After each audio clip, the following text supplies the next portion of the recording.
మీరు కట్టి 5 ఏళ్ళు కాలేదు కాళేశ్వరము, దాన్ని మీరు పదే పదే పదే పదే మీరు మాట్లాడుతున్నారు. కాబట్టి న్యాయంగా కాంగ్రెస్ పార్టీకి, కాంగ్రెస్ గవర్నమెంట్కి మనకే ఫుల్ రైట్స్ ఉన్నాయి.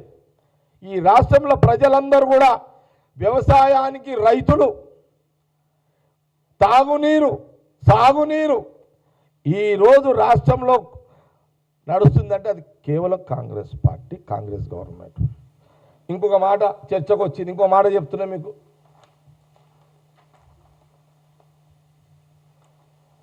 వైఎస్ఆర్ కాంగ్రెస్ పార్టీ నాయకుడు వైఎస్ రాజశేఖర రెడ్డి గారు కాంగ్రెస్ పార్టీ ఆదేశాల మేరకు ఆనాడు రాజకీయ నిర్ణయాలు ఈ రాష్ట్రంలో ఆంధ్రప్రదేశ్ అంతా కూడా వైఎస్ రాజశేఖర రెడ్డి పాదయాత్ర చేసిర్రు. కాంగ్రెస్ పార్టీ నాయకుడు పాదయాత్ర, ప్రతిపక్ష నాయకుడు పాదయాత్ర చేసిండు. పాదయాత్రలో ఏం చెప్పిండు?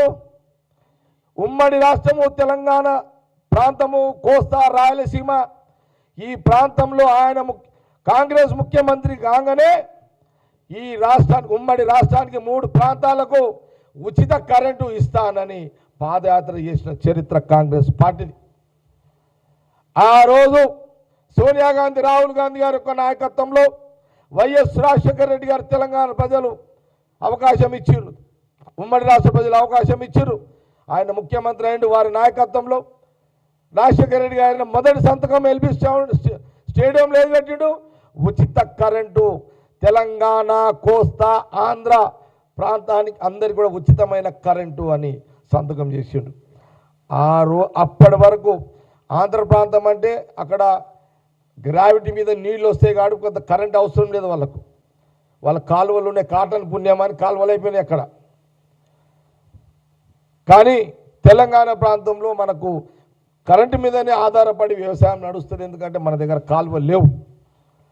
మన దగ్గర ఏమున్నా గొలుసు చెరువులు ఉన్నాయి. కాకతీయ కాలంలో, నిజాం కాలంలో కాకతీయ కాలంలో ఉన్న గొలుసు చెరువులు ఉన్నాయి, అవే మనం బతికిస్తున్నాయి. కానీ వ్యవసాయం పండించుకోవాలంటే కరెంటు కావాలి. అప్పటి వరకు బీడు భూములు తెలంగాణ ప్రాంతం. కాంగ్రెస్ నాయకుడుగా రాజశేఖర రెడ్డి గారు పాదయాత్ర తెలంగాణ అంతా తిరిగేటప్పుడు బీడు భూములను చూసి ఆ రోజు సోనియా గాంధీ, రాహుల్ గాంధీ గారి యొక్క నాయకత్వంలో రాజశేఖర రెడ్డి గారు ఆ రోజు ఉచిత కరెంటు అని సంతకం చేసేసాడు. ఆ రోజు నుంచి తెలంగాణ ప్రాంతంలో తెలంగాణ రైతులకు ఉచిత కరెంటు కాబట్టి హైదరాబాదులో సినిమా టాకీస్ల కాడ కూలి పని చేసుకునే ఒక అర్ధెకరా, 1 ఎకరా, 2 ఎకరా రైతు కూడా గ్రామాలలోకి వెళ్ళిపోయారు. గ్రామాలలో ఉచిత కరెంటుని ద్వారా వ్యవసాయం ఆశ పెరిగింది. వ్యవసాయాన్ని చిన్నగా స్టార్ట్ చేసిర్రు. మొత్తం మీద తెలంగాణ ప్రాంతంలో ఉచిత కరెంటు కాంగ్రెస్ గవర్నమెంట్ వల్లనే ఆ రోజు. మరి ఆ రోజు హరీష్ రావు గారు, మీరు మీ మామే ఆడున్నాడు అప్పుడు. కేసీఆర్ గారు తెలుగుదేశం పార్టీ నాయకుడు ఆ రోజున. మరి ఆ రోజు తెలుగుదేశం పార్టీ నాయకుడుగా, ఆ రోజు అందులో ఉన్న ట్రాన్స్పోర్ట్ మినిస్టర్గా కేసీఆర్ గారు, మరి ఆ రోజు తెలంగాణ ప్రాంత బీడు భూములు, తెలంగాణ రైతుల గురించి మాట్లాడిన చరిత్ర ఒక్కటనే చూపెడతావా హరీష్ రావు గారు? మీ మామ ఎప్పుడు మాట్లాడడం స్టార్ట్ చేసిండు ఆంధ్రలోని? ఎప్పుడైతే చంద్రబాబు నాయుడు గారు ఎప్పుడైతే మినిస్టర్ ఇయ్యలేడో, డిప్యూటీ స్పీకర్ అయిండో, తెలంగాణ వాదులు కేసీఆర్ని అప్రోచ్ చేశారో, చంద్రబాబు నాయుడు కోపం మీద నువ్వు బీఆర్ఎస్ పార్టీ పెట్టినావు. అప్పుడే ఆంధ్రలో దోపిడీ అని స్టార్ట్ చేసినావు. మరి తెలుగుదేశంలో ఉన్నప్పుడు ఆంధ్రలో దోపిడీ కేసీఆర్ గారికి ఎందుకు అనలేదు? అప్పుడు హరీష్ రావు ఎందుకు మాట్లాడలేదు? జవాబు చెప్పగలుగుతారా? ఈరోజు ఉత్తమ్ రెడ్డి గారు, రేవంత్ రెడ్డి గారు